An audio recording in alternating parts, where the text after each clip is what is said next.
নমস্কার। আজ আমি আলোচনা করব রামায়ণের একটি শ্লোক নিয়ে। শ্লোকটি হল মা নিষাদ প্রতিষ্ঠাং তম গম শাশ্বতী সমা ইয়ৎ ক্রৌঞ্চ মিথুনাদ একমবোধি কামমোহিতম। এই শ্লোকটির মধ্যে বহুমুখী ভাবনা একেবারে জমাট বেঁধে আছে। সেই বহুমুখী ভাবনার বিশ্লেষণ থাকবে আজকের এই আলোচনায়। আলোচনায় আসার আগে আমি আজকের এই আলোচনা যে দুই মহান মানুষের প্রতি আমি নিবেদন করব তাদের ছোট্ট পরিচয় রাখছি। আমি খুলনা পিসি লাহা বিদ্যালয়ে পড়াশোনা করেছি। এই বিদ্যালয়ে ঋষিতুল্য দেবতুল্য দুই মহান শিক্ষককে আমি পেয়েছিলাম। একজন রাধাপদ ঘোষ, অন্যজন দিলীপ দেব বর্মন। এই দুই মহান শিক্ষক সারা জীবন তাদের বেতনের সমস্ত টাকা ছাত্রছাত্রীদের পেছনে দান করেছেন। এই দুই মহান শিক্ষককে আমার অন্তরের প্রণাম। এবার আমি এই শ্লোকের আলোচনায় যাব। এই শ্লোকের আলোচনায় যাওয়ার আগে রামায়ণ সম্পর্কে বা এই শ্লোকের ভূমিকা সম্পর্কে দুই একটি কথা বলে নিই। আমি যে গ্রন্থটি এই আলোচনার জন্যে নির্ভর করেছি বা রেখেছি সেটি হলো বাল্মীকি রামায়ণের সারানুবাদ, অনুবাদক রাজশেখর বসু। আমরা সবাই জানি দস্যু রত্নাকর বাল্মীকি মুনিতে রূপান্তরিত হয়েছিলেন। সেই গল্পে আমি যাচ্ছি না। তো বাল্মীকি মুনিতে রূপান্তরিত হওয়ার পর তিনি বেদজ্ঞ তপস্বী পণ্ডিত নারদকে কিছু প্রশ্ন করেছিলেন। সেই প্রশ্নটা এরকম যে বাল্মীকি জিজ্ঞাসা করলেন, সম্প্রতি পৃথিবীতে কে আছেন যিনি গুণবান, বীর্যবান, ধর্মজ্ঞ, কৃতজ্ঞ, সত্যবাদী ও দৃঢ়ব্রত, যিনি সচ্চরিত্র, সর্বভূতের হিতকারী, বিদ্বান, কর্তব্য পালনে সমর্থ এবং অদ্বিতীয় প্রিয়দর্শন, যিনি আত্মসংযমী, কান্তিমান, জিতক্রোধ, পশু আসন্ন, কাকের রণস্থলে রুষ্ট দেখলে দেবতারাও ভয় পান। এই প্রশ্নের উত্তরে নারদ বাল্মীকিকে জানিয়েছিলেন এমন একজন চরিত্রবান মানুষ হলেন রামচন্দ্র। কথা বলার পর তিনি স্বর্গে চলে যান। তারপর কি ঘটছে?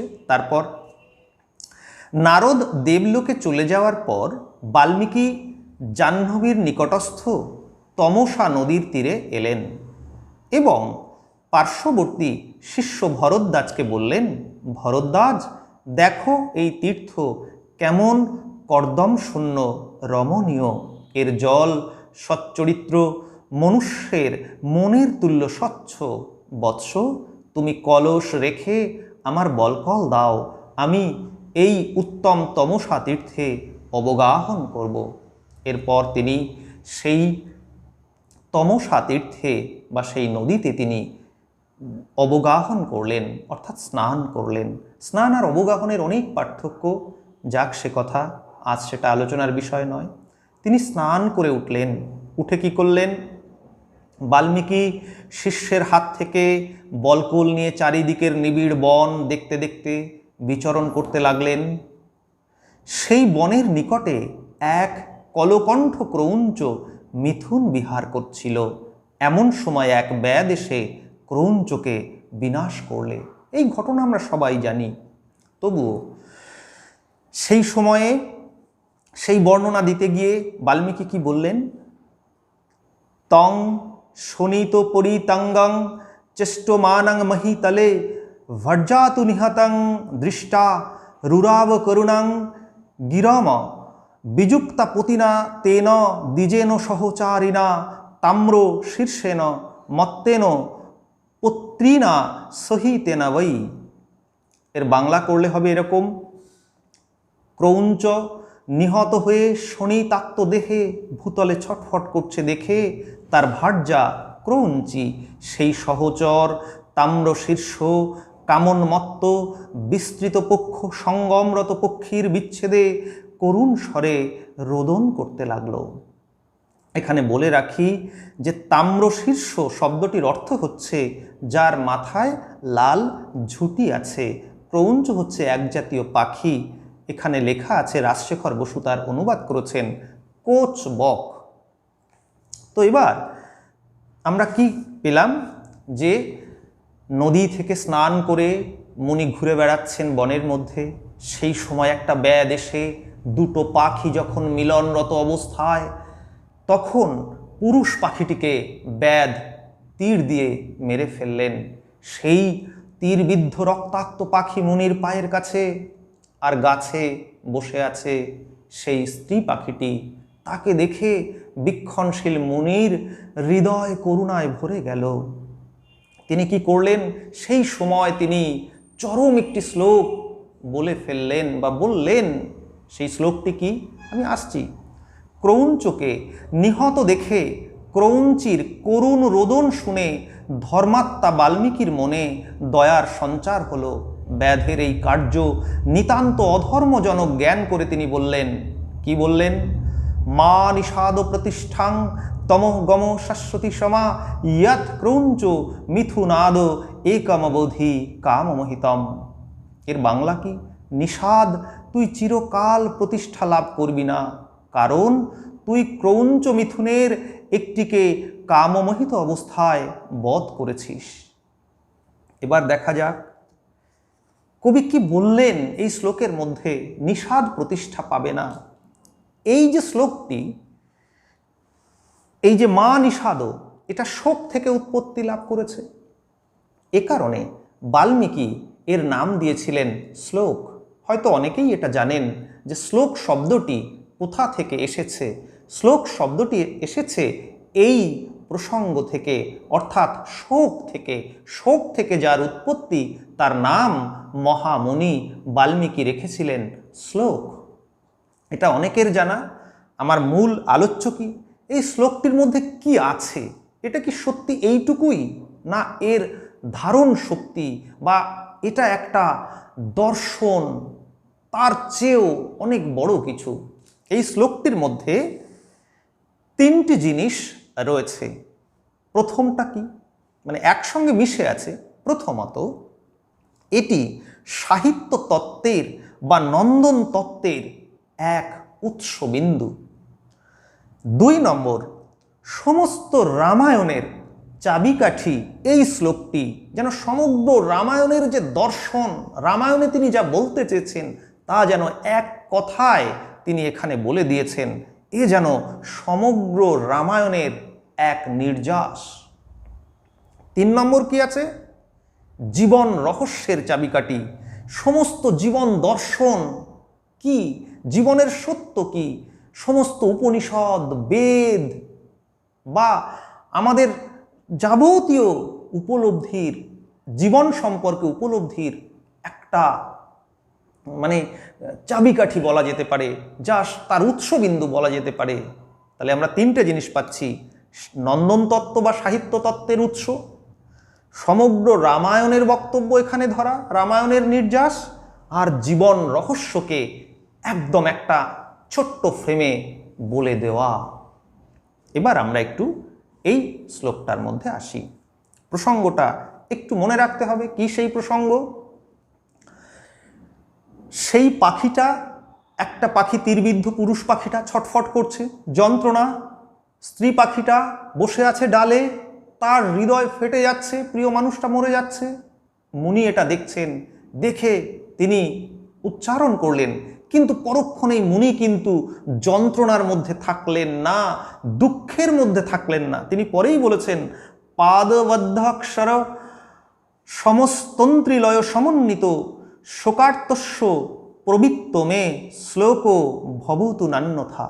অর্থাৎ তিনি এর নাম দিচ্ছেন শ্লোক।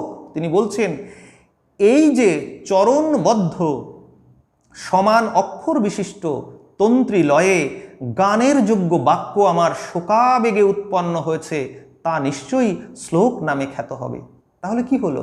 মুনি যে শোকের মধ্যে ছিলেন দুঃখ যন্ত্রণা দেখে, যে শ্লোক বা যন্ত্রণা থেকে এটা উৎপত্তি লাভ করলো, সেখানে তার পরিণতিটা কি? তার পরিণতি তিনি বলছেন এর নাম হোক শ্লোক।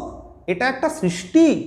তিনি আনন্দে চলে গেলেন, দুঃখ থেকে আনন্দে চলে যাচ্ছেন, এটাকে সৃষ্টি হিসাবে দেখছেন, সেই শোকটা দুঃখটা ভুলে যাচ্ছেন।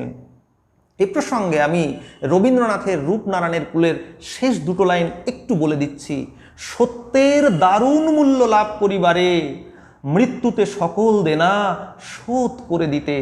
আমৃত্যু দুঃখের তপস্যায় জীবন, সত্যের দারুণ মূল্য লাভ করিবারে মৃত্যুতে সকল দেনা শোধ করে দিতে। অর্থাৎ সত্যের দারুণ মূল্য লাভ করতে হয়। এই প্রসঙ্গের মধ্যে অনেক পার্থক্য আছে, আমি কেন করলাম এটা আস্তে আস্তে আলোচনার মধ্য দিয়ে আমরা সেখানটায় যাব। একটু ধৈর্য ধরতে হবে। কি সেই আলোচনা? আমি এই বিষয়গুলোকে একটু একটু করে প্রায় একসঙ্গে মিলিয়ে মিশিয়ে ব্যাখ্যা করব। আদিকবির এই যে শ্লোকটা মা নিষাদ, এটা পড়তে পড়তে আমার মুখস্থ হয়ে গেছে। বহুবার পড়েছি, অনার্সে পড়েছি, এমএতে পড়েছি, বিভিন্ন প্রসঙ্গে পড়েছি। কিন্তু এই যে আশ্চর্য অনুভূতি, আশ্চর্য ভাবনা, জীবন দর্শন, জীবন সত্য, সাহিত্যের সত্য, সবটা যে এমনভাবে পুঞ্জীভূত হয়েছিল এই শ্লোকের মধ্যে, তা আমি বুঝতে পারিনি।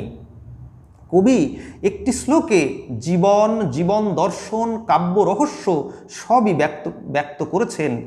এর সবটা কিভাবে এই দুটো কথার মধ্যে, দুটো চরণের মধ্যে কিভাবে যে ধরা আছে, তা ভাবলে বিস্ময়ে অভিভূত সত্যি হতে হয়।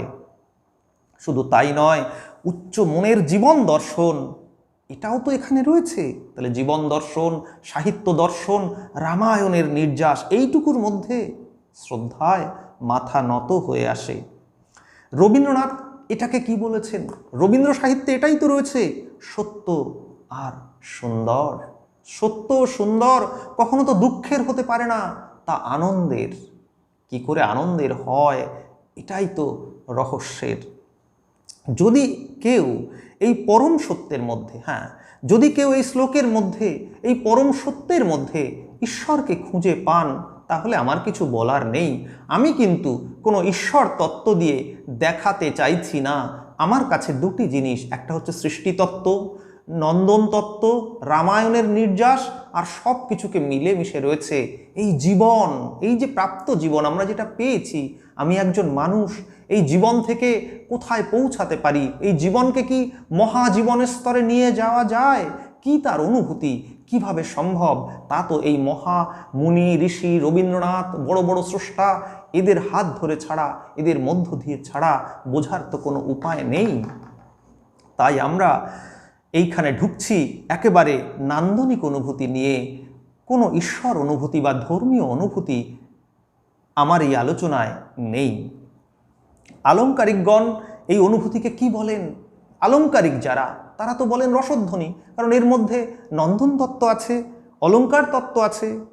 অর্থাৎ বলতে পারি এই শ্লোকটি অলঙ্কার শাস্ত্রের একটা সূত্র। তাই আলংকারিকরা একে বলবেন কিন্তু রসধ্বনি। কি হলো? ক্রৌঞ্চবধূর বিরহ বেদনায় বিক্ষণশীল মুনি বাল্মীকি স্বতঃস্ফূর্ত হৃদয়াবেগে এটি উচ্চারণ করেছেন। অর্থাৎ জীবনকে দেখার তীব্রতম সংরাগ, তিনি জীবনকে দেখার তীব্রতম সংরাগ। কি সেই সংরাগ? এখানে আছে মুনির জীবনকে দেখার অস্মিতা সূচক দৃষ্টি। রবীন্দ্রনাথের শব্দ এটা, অস্মিতা সূচক। যখন ওই পাখিটা ছটফট করছে আর গাছে বসে আছে সেই ক্রৌঞ্চি, তখন এই দুই যন্ত্রণা যেন কবির মনে, বাল্মীকির মনে একদম নিবিড় হয়ে মনে হলো এ যেন তারই যন্ত্রণা। এই তারই যন্ত্রণা, এই যে অন্যকে নিজের মধ্যে অনুভব করা, এটা হলো অস্মিতা। আমি তার অস্তিত্বের সঙ্গে জড়িয়ে নেওয়া, আমির অন্তর্গত আমির মধ্যে মিশিয়ে নেওয়া, একেই বলা হয় অস্মিতা।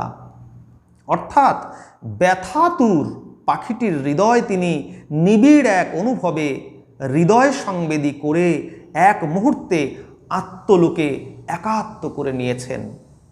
তাহলে এই শ্লোকটার মধ্যে কি আছে? মা নিষাদ এই শ্লোকের মধ্যে তিনজনকে আমরা পাচ্ছি। একদিকে বিক্ষণশীল মুনি, অন্যদিকে ব্যাদ, আর তৃতীয় পক্ষ হলো পাখি। এখানে দুটো পাখি, যে পাখিটা তীরবিদ্ধ হয়েছে সে, এবং যে ডালে বসে আছে সে।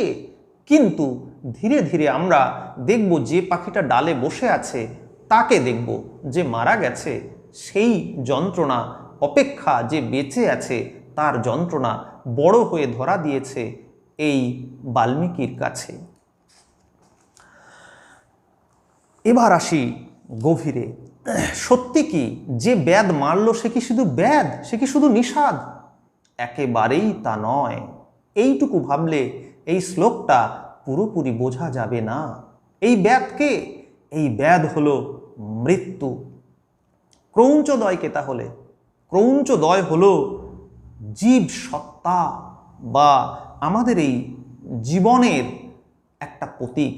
তাহলে নিষাদ হলো মৃত্যুর প্রতীক, আর পাখি হলো জীবনের প্রতীক, জীবন সত্তার প্রতীক। তাহলে কি হচ্ছে? কখন মারা যাচ্ছে পাখিটা? জীব সত্তা যখন তার জীব ধর্ম বা জীবন ধর্ম বা প্রাণ ধর্ম পালন করবে, তখন মৃত্যুরূপী ব্যাধ এসে জীবনে ট্র্যাজেডি ঘটাবে। আমরা জগতে বেঁচে আছি, বেঁচে আছি কি নিয়ে?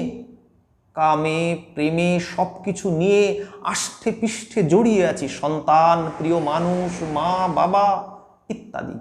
যখন আমরা জীবনের একটা চরমে গিয়ে পৌঁছাবো, চরমে অর্থাৎ এই জগৎ সংসারের সব কিছুর মধ্যে চরম আকর্ষণ, জীবনকে চরম রূপে পাবো, সেই চরম রূপে পাওয়ার অবস্থাটাকে বিক্ষণশীল মুনি বলেছেন কামমোহিতম। কামনায়, জীবনের কামনায় যখন আমরা মোহিত, একেবারে মত্ত, ঠিক সেই চরম মুহূর্তে আসবে কে? মৃত্যুরূপী ব্যাধ এসে কি করবে? আমাদের কাছ থেকে আমাদের প্রিয়জনকে কেড়ে নেবে। এই সংরাগটা যেন ধরা পড়েছে এই কামমোহিতম শব্দে, পুরো শ্লোকের মধ্যে। তাহলে কামমোহিতম শব্দে ধরা পড়েছে জীবনের সেই সংরাগ। জীবনের সংরাগ যখন পূর্ণ, তখন মৃত্যু ঘটেছে পুরুষ পাখিটির। জীবনের সংরাগ যখন তীব্র, তখন মৃত্যু আসে এভাবে। নারী আর পুরুষের সেই কামমোহিত প্রাণ ধর্মই ট্র্যাজেডির কারণ। তাহলে আমাদের জীবনের ট্র্যাজেডি বা দুঃখের কারণ কি? এই তীব্র কামমোহিত হয়ে পড়াটা, এটাই কিন্তু ট্র্যাজেডির কারণ। কারণ ব্যাধ বা মৃত্যু অনিবার্যভাবে জীবনকে কেড়ে নেবে, এ থেকে তো কোনো নিস্তার নেই। প্রিয়জনকে চোখের সামনে মরতে দেখবো আমরা, তখন বেদনা বা দুঃখ করা ছাড়া আর কিছুই করার থাকবে না আমাদের। ট্র্যাজেডি বা দুঃখই জীবনের নিয়তি। কিন্তু এবার ভাবতে হবে, এটাই কি আমার উপপাদ্য? না, এটা আমি বলতে চাইনি, এটা এর বাইরের ক্লোজ। শুধু আমি জীবনের দিকে ঢুকছি মাত্র। যদি জন্ম, জীবন আর মৃত্যু এইটুকুর মধ্যে বাল্মীকি শেষ হয়ে যান, তাহলে তিনি মহাকবি হবেন কি করে? মহাকবির সেই দৃষ্টি, দর্শন অনন্ত হয়ে আছে এই শ্লোকটার মধ্যে। তিনি যে মহাকবি, তাই এখানে শেষ নয়, আমাদের বহু দূর যেতে হবে। কি সেটা? কি বললেন কবি? মা নিষাদ। খেয়াল করুন, এই শ্লোকটার প্রথমে কি আছে? মা। সংস্কৃতে মা শব্দের অর্থ হচ্ছে না। তাহলে কি না? মা নিষাদ, নিষাদ তুই প্রতিষ্ঠা পাবি না, নিষাদ প্রতিষ্ঠা পাবে না। তাহলে মৃত্যু কিন্তু জীবনে প্রতিষ্ঠা পায় না বা পাবে না, এ কথা কে বললেন? বাল্মীকি বলেছেন। এ তো আমাদের কথা নয়। তাহলে জীবন কত বড় হতে পারে, জীবনের বিস্তার কত বড়। রবীন্দ্রনাথ তাই বললেন, সত্যের দারুণ মূল্য লাভ করিবারে মৃত্যুতে সকল দেনা। আমৃত্যু দুঃখের তপস্যা, কিন্তু এই আমৃত্যু দুঃখের তপস্যা, তপস্যার মধ্য দিয়ে দুঃখকে বা মৃত্যুকে জয় করতে হয়। আর এই মৃত্যুকে জয় করতে পারলে আমরা যেটা লাভ করি তার নাম মহাজীবন। রবীন্দ্রনাথ তার মৃত্যুর আগে বলে যাচ্ছেন, আমার মৃত্যুর পর যেন গাওয়া হয়, সম্মুখে ওই শান্তি পারাবার। কি অগাধ! তিনি জীবনকে মৃত্যুর দুয়ার ভেঙে বহু দূর গতি দিলেন, সম্মুখে ওই শান্তি পারাবার, যেন তিনি এই জীবন থেকে ওই শান্তির পারাবারে যাত্রা করবেন। এ কি এমনি পৌঁছাবে? এই বীক্ষণশীল মুনি বাল্মীকি তিনি তার ইঙ্গিত দিয়েছেন। রবীন্দ্রনাথ ঠাকুর সেটা উপলব্ধি করতে পেরেছিলেন, শুধু পেরেছিলেন না, তিনি তার উপলব্ধিকে, তার দর্শনকে একেবারে শিল্পের পর্যায়ে নিয়ে প্রকাশ করেছেন। তাহলে কি হলো? মা নিষাদ প্রতিষ্ঠা পাবে না। সংস্কৃতে মা শব্দের অর্থ না। কি এই না? যিনি আদি কবি, তার সমস্ত ভাব জ্ঞান পুঞ্জীভূত হয়ে আছে এই একটি শ্লোকের মধ্যে। খুঁটিয়ে লক্ষ্য করলে দেখা যাবে রামায়ণ শুরু হয়েছে অনেক পরে। হ্যাঁ, রামায়ণের মূল ঘটনাটা শুরু হচ্ছে একটু পরে, যেখানে লব ও কুশ রামায়ণ গান গাইছেন। লব কুশ রামায়ণ গান গাইছেন, অর্থাৎ রামায়ণও কিন্তু ফ্ল্যাশব্যাকে শুরু হয়েছে। অন্তত আমাদের এই গ্রন্থে সেভাবেই করা রয়েছে, রাজশেখর বসু সেটাই দেখিয়েছেন। তাহলে কি হলো? রামায়ণের মূল ঘটনা একটু পরে, তার আগে একেবারে প্রথমেই তিনি এই শ্লোকটা রেখেছেন। এই শ্লোকে কি হলো? তাহলে কিন্তু আর শোক বোঝালো না। আমি সেটা বলেও নিয়েছি, এই শ্লোকে কিন্তু আর শোক বোঝাচ্ছে না, ধীরে ধীরে জীবনের একটা সত্যে পরমে গিয়ে পৌঁছাচ্ছে। সেই পরমটা কি? এই অংশে একটা পরিপূর্ণ জীবন রহস্য আছে, যাকে আমরা বীজ বা ভ্রূণ বলতে পারি। জীবন রহস্যের ভ্রূণ, জীবন দর্শনের ভ্রূণ, নন্দন তত্ত্বের ভ্রূণ, সমস্ত রামায়ণকে ঘেটে এক ফোঁটা নির্যাস। সমগ্র মহাকাব্যটির বীজ বা প্রতিপাদ্য হিসাবে এটি কাজ করেছে। এই বিশ্ব ব্রহ্মাণ্ড, সমস্ত জগৎ বেদ আর পাখির খেলা, সমস্ত জগৎ এই বেদ আর পাখির খেলা, জীবন আর মৃত্যু। পাখিটির মৃত্যু আর প্রাণীর টানাটানি, নিঃশব্দ বেদ অর্থাৎ মৃত্যু পাখিটির জীবনে কখন এসেছে তা কিন্তু পাখিটা বুঝতে পারেনি। পাখিটা যদি বুঝতে পারতো তাহলে তো উড়ে যেত, সরে যেত। আমরাও কিন্তু বুঝতে পারবো না কখন আমরা এই জীবনে এমনভাবে কামমোহিত হয়ে থাকবো, আমরা বুঝতেই পারবো না। চরমে গিয়ে পৌঁছালে মৃত্যু আমাদের নিয়ে যাবে বা মৃত্যু আমাদের জীবনে ট্র্যাজেডি বয়ে আনবে। তাহলে রামায়ণ কি প্রাণ আর মৃত্যুর সাধারণ একটি সমীকরণ? না, সাধারণ সমীকরণ নয়। তাহলে আমি প্রথমে কি বলেছি? মা শব্দে বীক্ষণশীলী মুনি বলে দিয়েছেন মৃত্যু প্রতিষ্ঠা পাবে না, সেটা আমি বলে দিচ্ছি। এবার তাহলে কি রামায়ণটা কি শুধু প্রাণ আর মৃত্যুর একটা সাধারণ সমীকরণ? তাও নয়, এর মধ্যে রয়েছে আরও এক জটিল জীবন দর্শন, তার নাম কি? ট্র্যাজেডি বা শোক। এই জীবনে আমরা তাহলে কি পাই? শোক, যন্ত্রণা, বেদনা, বিরহ। পাখিটি অন্য পাখিটির ব্যথায় কাতর, তার মধ্যে রয়েছে জীবনের সংরাগ, কিন্তু তার পূর্ণ হওয়ার নয়। কি সেই জীবনের সত্য? পুরুষ পাখিটা মারা গেল, ডালে বসে আছে সেই পাখিটা, তার ইচ্ছে আর পূরণ হবে না। তাহলে এই নাতে কি হবে? না, এইটা কিন্তু পৌঁছাবে একটা চরম হ্যাঁতে গিয়ে। রবীন্দ্রনাথ যেমন নায়ে পৌঁছাননি, তিনি সর্বদা হ্যাঁতে গিয়ে পৌঁছেছেন। অথচ কি হচ্ছে কিভাবে? তাহলে এই পাখিটা পূর্ণ হবে না তার সংরাগ, তার ইচ্ছে, তার চির অতৃপ্ত বেদনা অনুভব করতে পারছেন বীক্ষণশীল মুনি। অর্থাৎ পাখিটার বেদনা এই বীক্ষণশীল মুনির হৃদয়কে অভিভূত করে ফেলছে। এখানে রয়েছে কিন্তু অদ্ভুত এক রাধা বিরহ। এটা এক জটিল দর্শন, সহজে ধৈর্য হারালে হবে না। আমি সহজে বলে দেব সেই জটিল দর্শনটা কি। এখানে রয়েছে রাধা বিরহ। সত্যি রাধা বিরহ দিয়ে কিন্তু এটাকে পুরোটা বলা যায় না, সেটা বললেও একটু ভুল হয়, তবুও বলছি রাধা বিরহ কি।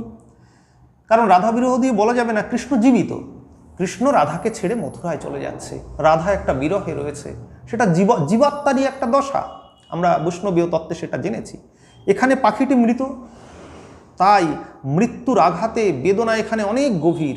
বৈষ্ণব পদাবলিতে যেভাবে দেখানো হয়েছে বিরহটাকে, জীবাত্মার যে অবস্থা, এখানে বাল্মীকি কিন্তু বলে দিলেন মৃত্যুর আঘাতে জীবনের বেদনা এতটাই গভীর, সে কিন্তু রাধা বিরহকেও ছাড়িয়ে যায়।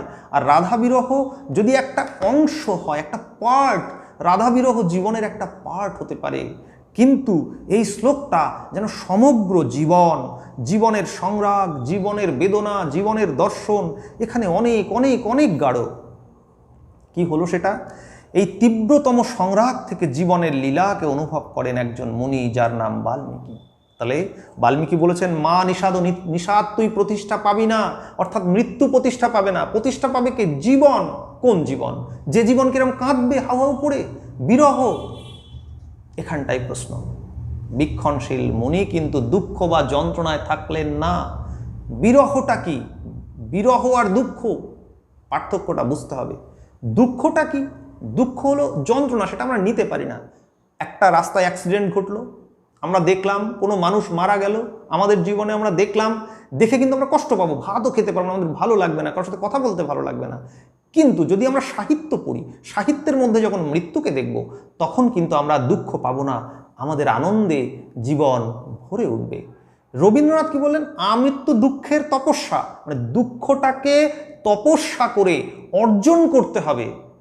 কি অর্জন করবে? দুঃখটাকে তপস্যা করে, দুঃখের তপস্যা করে মানুষ কি অর্জন করবে?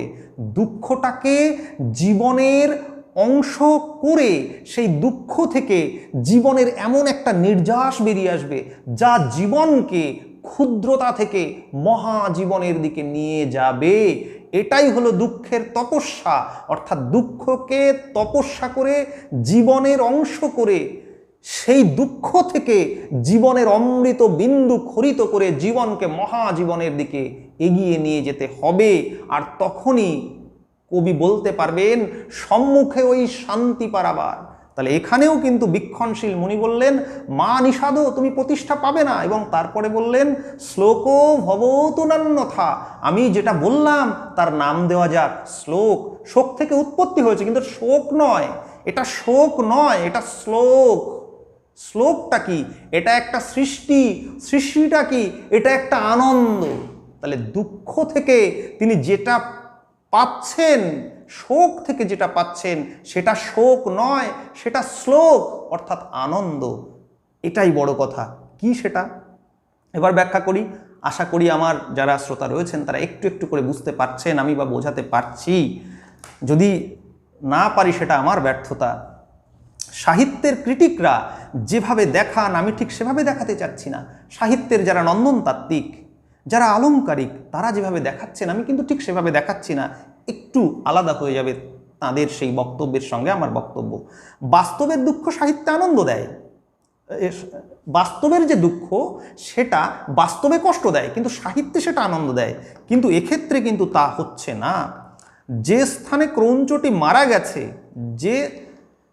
যে স্থানটায় এই ঘটনাটা ঘটেছে, ব্যাধ তীরবিদ্ধ করেছে, সেই জায়গায় দাঁড়িয়ে আছেন কিন্তু শোকার্ত একজন মুনি, এবং তিনি শোকটাকে ভুলে গিয়ে পাদবদ্ধ অক্ষরের মধ্যে নিজের ভাবনাকে মিলিয়ে দিচ্ছেন, নিজের ভাবনাকে তিনি মিলিয়ে দিচ্ছেন। এখন প্রশ্ন হলো, এই শ্লোকটার মধ্যে লীলা কোথায় আছে? আমি বারবার বলেছি, এটা লীলা। কিসের লীলা? জীবনের লীলা। অর্থাৎ জীবন যখন ক্ষুদ্রতা থেকে বৃহৎ জীবনে পৌঁছায়, তখনই সে জীবনের লীলাকে অনুভব করতে পারে। তখন মৃত্যুও হয়ে ওঠে আনন্দ ক্ষরণের, আনন্দের অমৃত ক্ষরণের একটা উৎস। দুঃখও হয়ে ওঠে আনন্দের অমৃত ক্ষরণের উৎস। কি সেটা? যাকে আমি বলতে চাইছি, প্রাণ ধর্মকে আশ্রয় করে তাকে ছাড়িয়ে প্রাণের লীলায় পৌঁছানো। তাহলে প্রাণের ধর্ম কি? প্রাণের ধর্ম কিন্তু ওই কামমোহিত হওয়া। প্রাণের ধর্ম কামমোহিত হওয়া। প্রাণের লীলা কোনটা? প্রাণের লীলা হলো ওই মৃত্যু ভয় কাটিয়ে ওঠার মধ্যে, ওই মৃত্যু ভয়টা কাটিয়ে উঠতে হবে। মৃত্যু ভয় কাটিয়ে উঠতে পারলেই আমরা প্রাণের লীলায় পৌঁছাতে পারবো। কিন্তু সেই জন্য রবীন্দ্রনাথ বললেন, আমৃত্যু দুঃখের তপস্যা। দুঃখকে তপস্যা ছাড়া এটা সম্ভব নয়। কবি বলেছেন, মা নিষাদ, অর্থাৎ নিষাদ প্রতিষ্ঠা পাবে না। কোনো দিন নিষাদ প্রতিষ্ঠা পায়ও নি। তাহলে কি প্রতিষ্ঠা পাবে? প্রতিষ্ঠা পাবে ওই পাখি, ওই প্রাণ বা জীবন, যে জীবনকে আমরা বলবো মহাজীবন। মৃত্যু নয়, মৃত্যুকে অতিক্রম করা, দুঃখকে অতিক্রম করা, ভয়কে অতিক্রম করা যে জীবন, সেই জীবনই প্রতিষ্ঠা পেয়েছে রামায়ণে। তাহলে রামায়ণে কি প্রতিষ্ঠা পেয়েছে? রামায়ণে কিন্তু জীবন প্রতিষ্ঠা পেয়েছে। কি সেই জীবন? সীতার প্রতি রামের অগাধ প্রেম। সেই প্রেম কিন্তু ভোগের নয়, সংরাগের নয়, প্রেম মহাজীবনের, জীবনের একটা লীলা। লক্ষণের প্রতি, লক্ষণ রামের প্রতি ভালোবাসা, এই যে অনন্ত শান্তি, অনন্ত ভালোবাসা, এটাই প্রকাশ পেয়েছে। কিসের মধ্যে প্রকাশ পেয়েছে? চোখের জলে, দুঃখের মধ্য দিয়ে। তাহলে সেই যে দুঃখ, সেই দুঃখটাই ধীরে ধীরে হয়ে উঠেছে আনন্দেরই একটা অংশ। এখন আরও একটু যাই এগিয়ে, মৃত্যু ও প্রাণ দুটি জীবনের অংশ। তাহলে মৃত্যু আর প্রাণ দুটোই জীবনের অংশ, অর্থাৎ জীব সত্তা বা প্রাণ ধর্মের একদিকে আছে জীব সত্তা, আর একদিকে আছে প্রাণ সত্তা। শ্লোকটির প্রথমে আছে কি?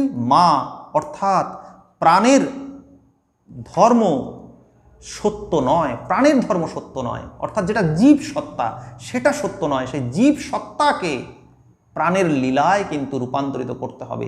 এখানে শব্দ পরিভাষাগুলো খুব জটিল, সহজে ধরা যায় না। আমার কাছেও যেন ওই শব্দগুলো ছাড়া আর কোনো শব্দ নেই।